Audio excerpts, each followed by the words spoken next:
My people shelter beneath the great machine. This is beyond simple generosity. I must thank Ikora for her gift. This sanctuary is not granted by Ikora alone, but by all who live in the last city. Yes, and on their behalf, let me extend a welcome. I am Osiris, and this is Lakshmi too, future War Court leader and city representative. My greatest appreciations to you both.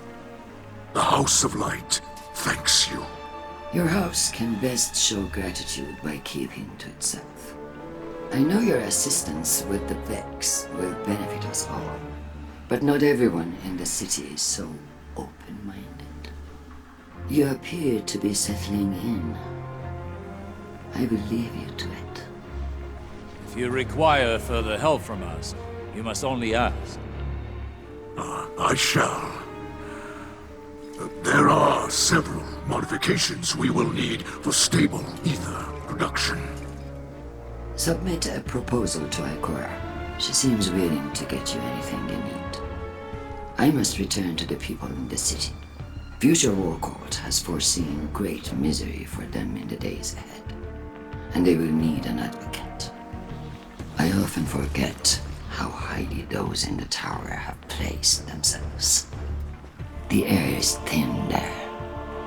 Best not to breathe too much of it.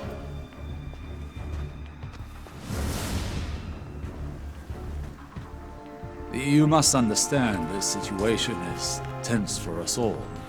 This encampment perches on the edge of decree and democracy. I hope your stay with us will be uneventful. As do I.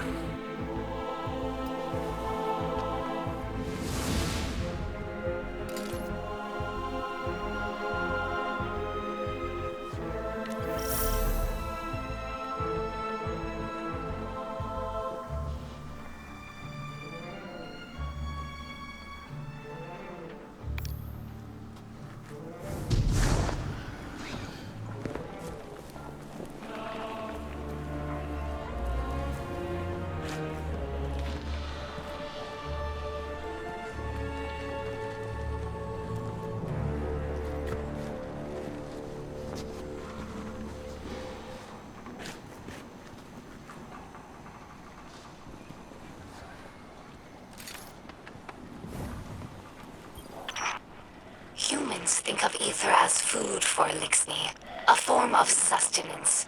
That's only partially true. Ether also catalyzes physical maturation and promotes molting. In that sense, it's like hormones in human adolescence.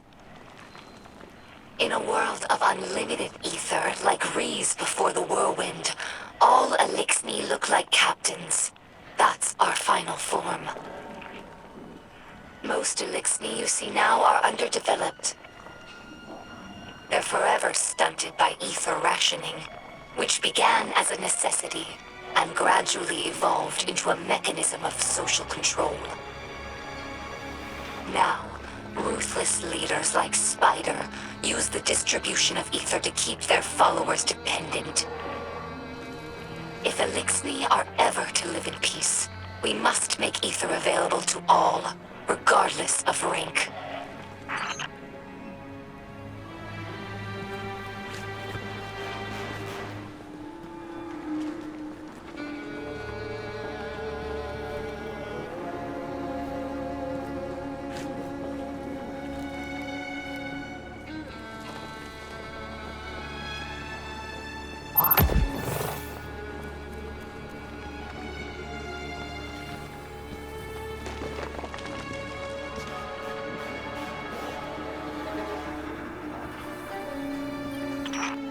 During our Golden Age, the Eliksni civilization spanned many star systems, farther than humanity could imagine.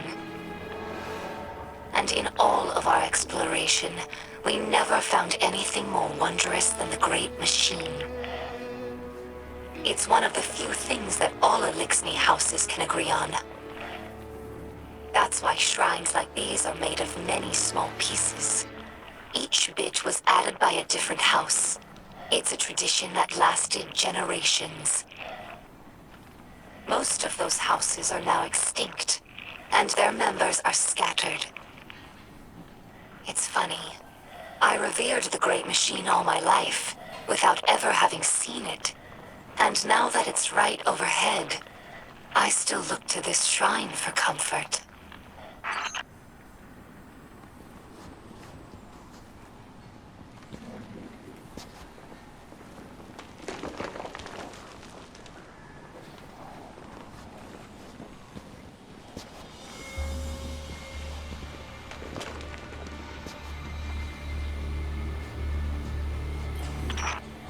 Hello, my name is Ido. My father is Mizrax, Kel of our house. I took my name from his first awoken friend, Sir Ido. As scribe for the House of Light, it's my job to preserve our house's history, so that hatchlings may one day learn our stories.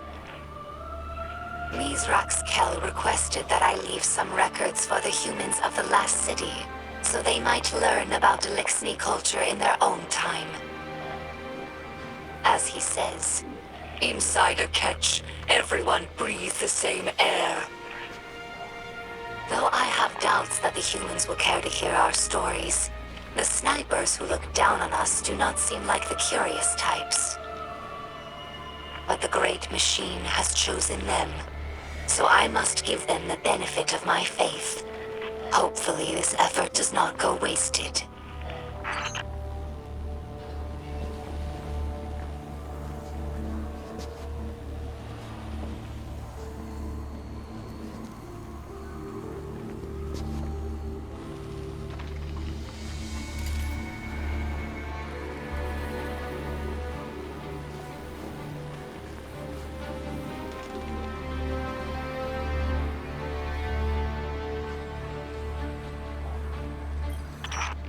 Some Eliksni tell hatchlings that these wards keep guardians from attacking us in our sleep. We know this is not true, of course, but it helps hatchlings to rest peacefully. Soon enough, they must learn that the guardians cannot be stopped by such things. That they cannot be stopped at all, even by death. After that, the ward changes meanings.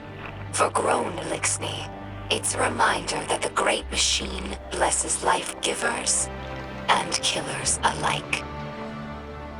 But now that we have seen the Guardians among their own people, taking orders and making awkward small talk, I don't think this tradition will continue in the House of Light.